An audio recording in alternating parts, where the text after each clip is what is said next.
皆様こんにちは、セリナです。今回はクレートポーボーテホリデーコレクション2025より限定アイシャドウオンブルクレルクアータリ504パステルサファリ伊勢丹限定色505ジュエルドホライゾンを使ったメイクパターンをご紹介していきます。こちらのチャンネルではメイクアップアーティストとメイク講師、そしてラピス認定16タイプパーソナルカラーコスメアドバイザーとアナリストの資格を持つ私がパーソナルカラーを交えた新作デパコスのレビューや似合うアイテムの幅をさらに広げるパーソナルカラーを使いこなすメイク提案をしていきます。前回の動画ではホリデー限定のアイシャドウ2色とハイライト2色のパーソナルカラーレビューとパレット1色ずつの単色塗り、そしてパレット全色を使ったメイクルックをご紹介いたしましたが、今回はそれぞれのパレット2パターンずつのメイクルックをご紹介していきますので、購入を検討しているけれど使い方に悩んでいるという方はもちろん、いろいろなメイクパターンを楽しみたいという方に少しでも参考になれば嬉しいです。他にもホリデーコレクション2025のレビューや人気アイテムの比較動画などもアップしておりますので、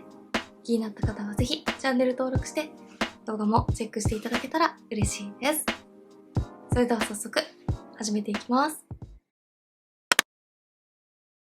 まずは全国展開カラーの504パステルサファリからご紹介していきます。504パステルサファリは程よいくすみ感と明るさのあるパープルをメインに明るいピンクの大粒ラメカラー、黄身系のベージュ、ブラウンと華やかなカラーとベーシックカラーのバランスがいいパレットです。前回はパレット全色を使って深みのあるパープルメイクをご紹介しました。そこで一つ目はこのパレットを使って明るくふんわりした可愛らしい雰囲気のメイクをご紹介していきます。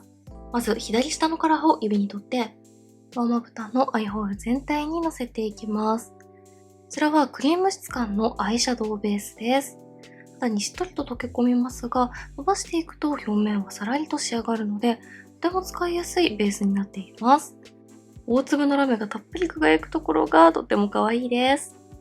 続いて左上のカラーをアディクションのブレンディングブラシ20にとって、上まぶたの目を開けた時にカラーが見える位置まで重ねていきます。明るいパープルですが、くすみが効いているので、指でしっかり発色させるとカラーの印象が強まりますが、ブラシ塗りをするとこのくらい柔らかく調整することもできます。ベースに塗った大粒ラメも際立って儚げな印象になります。最後に右上のカラーを付属のチップの細い面にとって、下まぶた全体にのせていきます。下まぶたは程よく陰影をつけてくれる影色を塗って目元を引き締めておきます。はい、一つ目のメイクが完成しました。クレートポーボーテのアイシャドウは発色がしっかりしていて、締め色もきちんと目元にメリハリとコントラストをつけてくれるものが多いので、今回はあえて締め色なしで明るめのラメカラーのみでグラデーションを作ってみました。ベースに塗ったクリームタイプのアイシャドウベースには大粒のラメが入っていて、上から重ねた左上のパープルカラーにもブルー系のラメがたっぷり入っているので、この2色を組み合わせるとラメの華やかさと透明感を楽しめます。粉質がしっとりしている分、指塗りをするとカラーがはっきり出るので、柔らかいイメージに仕上げたいときはブラシを使って調整するのもおすすめです。パーソナルカラーにおけると、青みや明るさが得意なブルベナスタイプのブライトサマーはもちろん、明るさが得意なイエベ春のブライトスプリングタイプの方がパープル系メイクに調整したいという時にもおすすめな組み合わせです。着てみるとこんな感じです。続いて2つ目はこのパレットを使って普段使いできるベーシックメイクをご紹介していきます。まず右上のカラーを指に取って上まぶたのアイホール全体にのせていきます。しっとりした粉質と微細なラメが入っているので、単色使いでも絶妙な艶やかさを楽しめます。付属のチップにも取って下まぶた全体にものせていきます。続いて右下のカラーを指に取って上まぶたの目尻3分の1に締め色としてのせていきます。こちらは深みのある黄身ブラウンカラーです。中にゴールドの大粒ラメも入っていてとても華やかです。最後に左下のカラーを指に取って上まぶたの黒目の中心にのせていきます。こちらはクリームタイプのアイシャドウベースですが、伸ばしていくと表面がさらりとするタイプなので、パウダータイプのアイシャドウのグラデーションの上に重ねても使いやすいです。事前にラメのハイライト効果を出したいときは、こういった使い方もおすすめです。はい、2つ目のメイクが完成しました。2つ目のメイクでは、このパレットの中に入っているベーシックなカラーをメインに使ってグラデーションを作ってみました。黄身系のベージュとブラウンなので、普段使いしやすいオーソドックスな目元に仕上がります。それぞれのカラーにパールやラメが入っているので、ベーシックですが立体感も同時に楽しめるところがポイントです。クリームタイプのアイシャドウベースはグラデーションの上に重ねると、中に入っているラメのカラーがより際立ってとても可愛いです。パーソナルカラーにおけると、黄身が得意なイエローベースのイエベ春、イエベ秋タイプのベーシックメイクに特におすすめです。引きで見るとこんな感じです。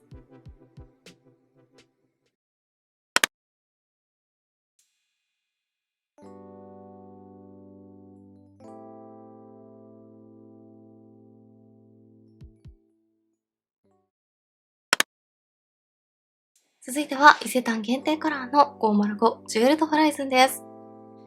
505ジュエルドホライズンはパープル、カーキに近いブラウン、大粒のブルーラメ、ブラックと深みとコントラストが楽しめるダークなパレット。大粒ラメも華やかです。前回はパレット全色を使ってこのパレットの深みやダークさを前面に出したメイクをご紹介しました。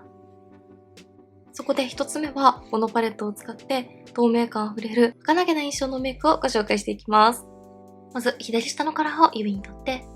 上まぶたのアイホール全体にのせていきます。こちらはクリーム質感のアイシャドウベースです。先ほどご紹介した504よりもさらに大粒のグリッターのような華やかなラメがきらめきます。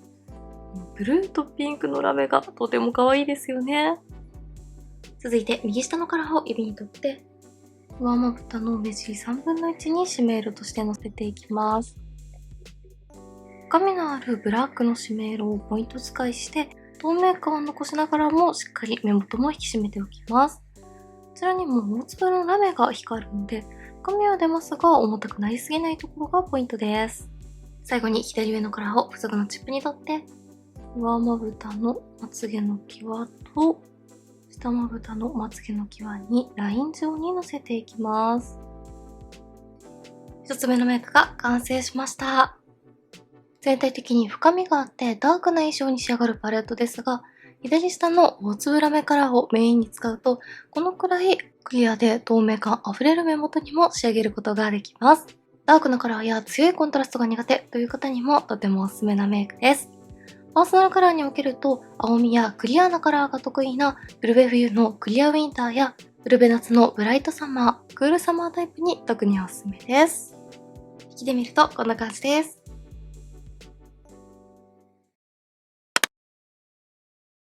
続いて2つ目は深みのある大人っぽい透明感メイクをご紹介していきます。まず右上のカラーを指に取って上まぶたのアイホール全体にのせていきます。影に近いような深みのあるくすみブラウンです。深みはありますが肌に溶け込むような粉質なので浮かずに自然な陰影をつけてくれます。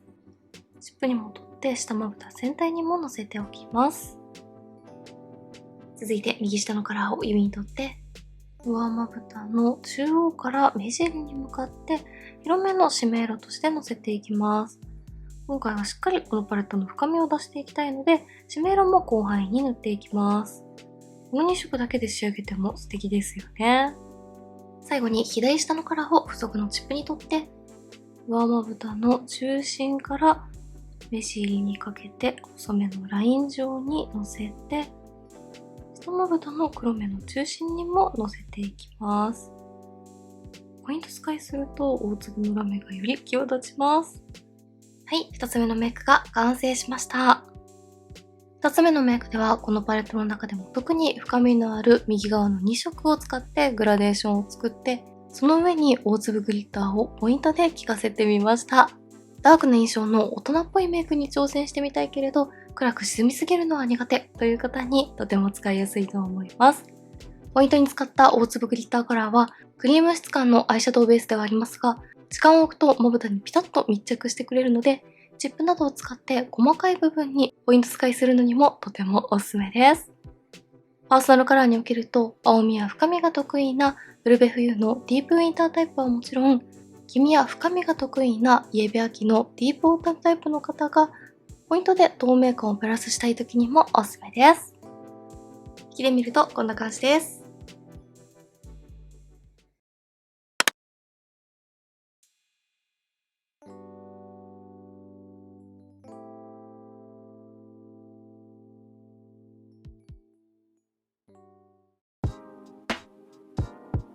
はい、ではこんな感じでクレドポーボーテのホリデー限定カラーを使ったメイクパターンをご紹介していきました。今年のホリデーはこういったパープル系のアイシャドウが多く登場しているので、少し難しそうかなと感じられる方も多いと思いますが、クレドポーボーテは一つのパレットで様々なニュアンスがセットされているので、組み合わせ方次第で色々な表情を楽しめるところがポイントです。とても素敵なアイテムなので、気になった方はぜひチェックしてみてください。メイクについてのご質問やこんな動画が見たいなどございましたら、お気軽にコメントやチャンネル登録していただけると嬉しいです。それでは最後までありがとうございました。